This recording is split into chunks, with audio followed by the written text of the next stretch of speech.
My Big Fat Greek Wedding 2 stars Nia Vardalos, John Corbett, and the rest of the cast of the original My Big Fat Greek Wedding, including Michael Constantine, who is not in the third film but appeared in the second film while he was still alive. This one also, interestingly, has like John Stamos in it and Rita Wilson, which is kind of hilarious. But if you know the story about how Greek Wedding came to be and was sort of picked up by Playtone, and they helped push it along in the very beginning, and now Rita Wilson, I guess, has cashed in that chip to be like, I want to be in your movie. So it's got a little bit of an upgrade. A few non-original cast members have been thrown into the mix.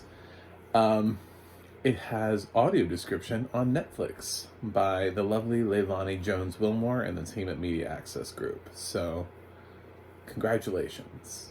There we go. This was originally released in 2016, significantly after the release of the original film, which was a surprise smash hit.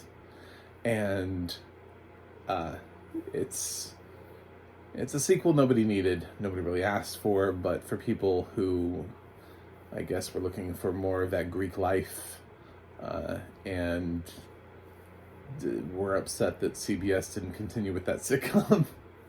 I'm sure they were excited to see Nia Vardalos back. Nia really has not done a whole lot since Greek Wedding.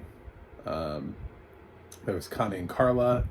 She has what I would call a small role in Hocus Pocus 2, but really she's kind of remained pretty she didn't really break through.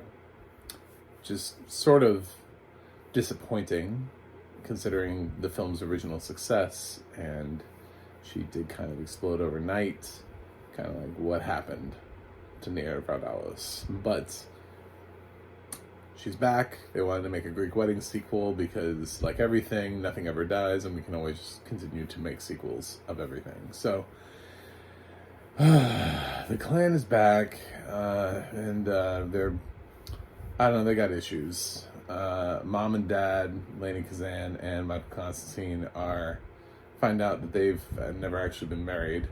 So there's your Greek wedding. Nia and John Corbett have a daughter now, who is Paris, who's played by a girl that was kind of starting off acting, and then her career goes down after this. I noticed that between this and Greek Wedding 3, she took time to star in that awful Children of the Corn reboot that is currently available if you have AMC Plus or Shudder. So if you want to see something that it currently has a 3.1 on IMDb, and yeah, it doesn't have audio description, but it's one of those things where you can kind of tell it's just poorly directed. I could tell even without the audio description. I was like, I don't know who the director is of this film or who wrote the script, but neither one of them have any talent.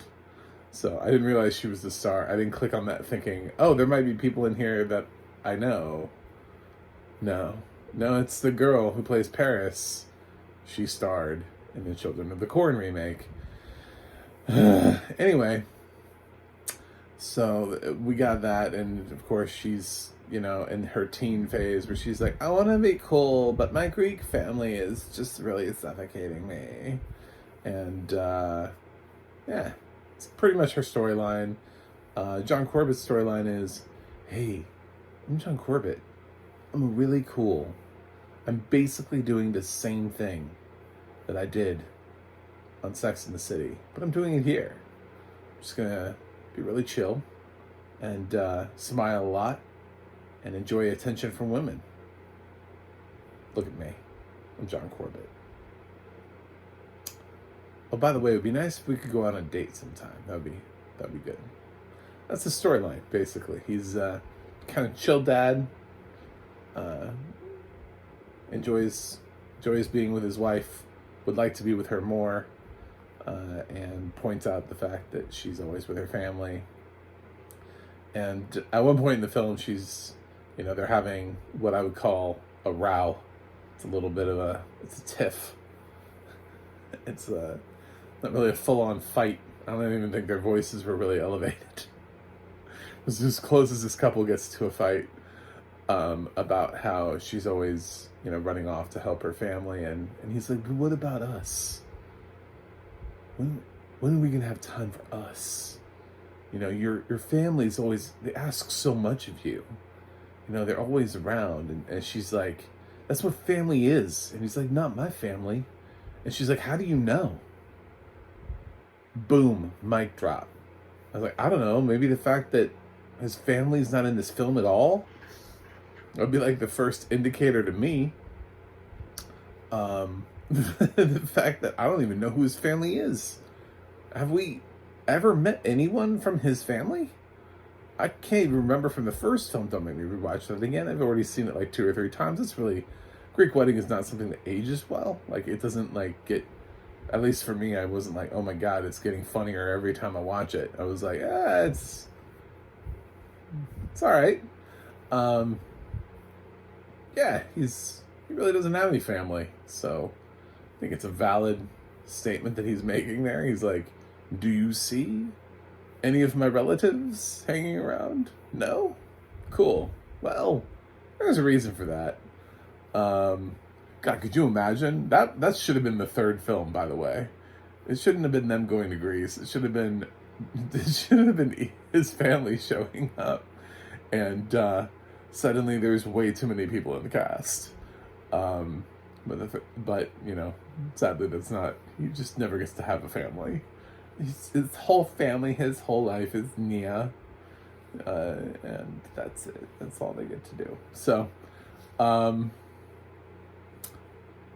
the family is planning this wedding for Lainey and Michael Constantine, which is actually even more bittersweet considering how the 3rd film is. I've actually already seen the 3rd film. I'm doing 2 separate reviews. I had never seen the 2nd film, and the 3rd film dropped on Peacock, so I was like, 2nd film happens to be on Netflix, and Netflix is reminding me of it on a pretty regular basis, so I can actually have a Greek festival today and watch both of these and get them both knocked out.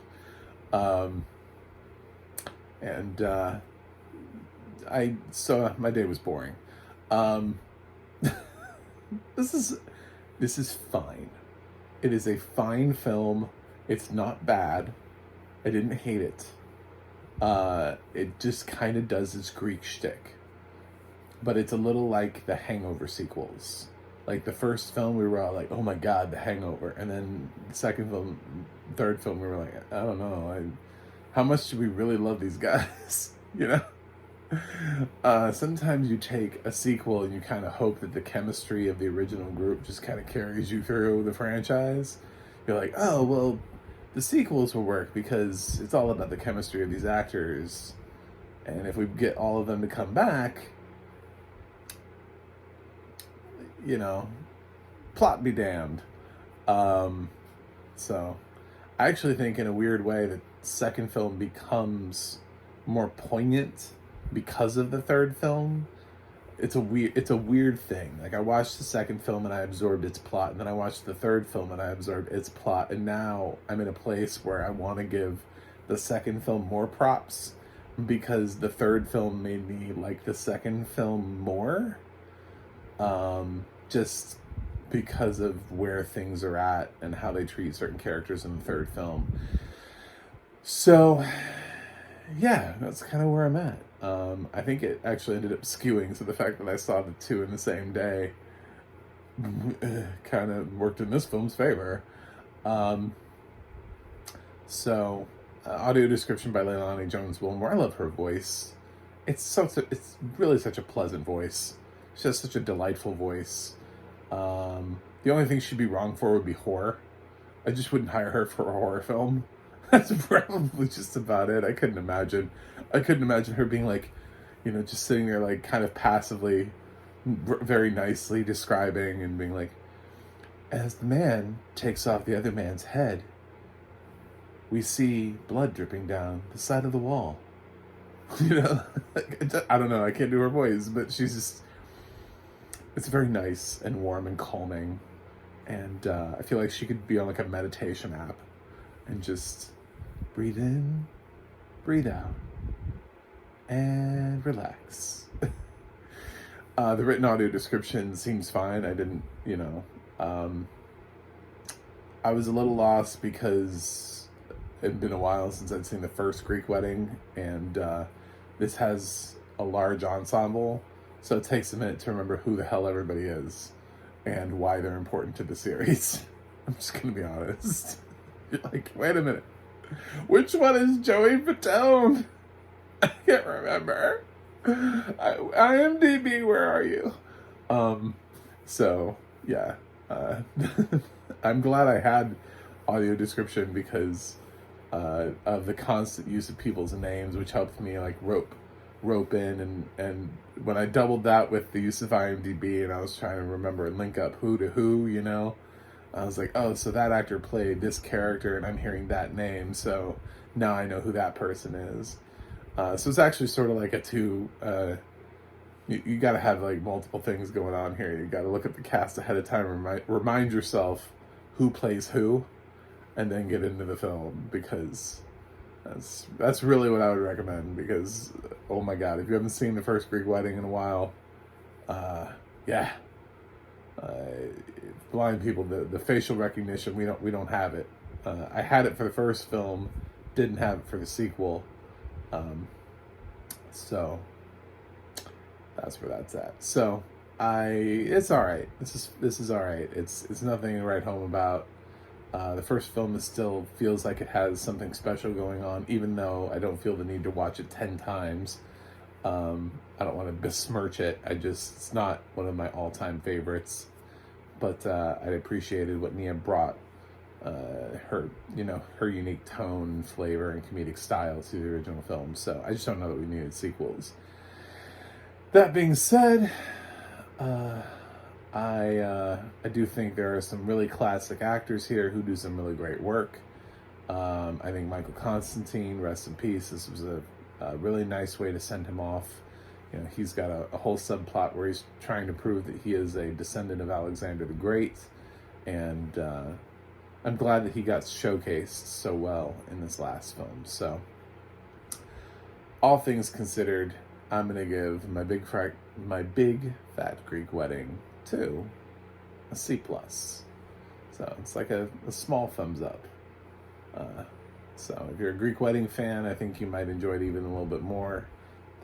Actually, really in general, how much you will like this movie will be dependent upon how much you want to see these characters again. Chances are, this one came out in 2016, so if you're watching this review, waiting for my approval of the sequel, this is not for you. This is for the people who would have seen this film when it was released in 2016. If you've been debating whether or not this film is for you for the last, 7 years, no, then it's not. It's not for you. You will feel about the same that I did for it, which is like, it's alright. I've seen worse. So, anyway, thanks for watching. Thanks for subscribing. I'm so close to my goal of 200. Please help me blow past that this year. It's fine. It's weird that I have small goals, but I do. I realize I don't have a lot of extra special effects here on my channel. Just a blind film critic getting out there and talking about audio description, trying to do my thing. And you can also go to my website, MacTheMovieGuy.com. You can follow me on X, Threads, or Instagram at MacTheMovieGuy. You can go to the Audio Description Project, adp.acb.org. It'll let you know what is audio description and where you can watch it. And you can go to theadna.org. That's the ADNA.org. It'll let you know who's narrating your favorite films and television series. That's it for me today. I will be reviewing the third film. Spoiler alert. So look for that. But until then, I'll see you guys on the other side.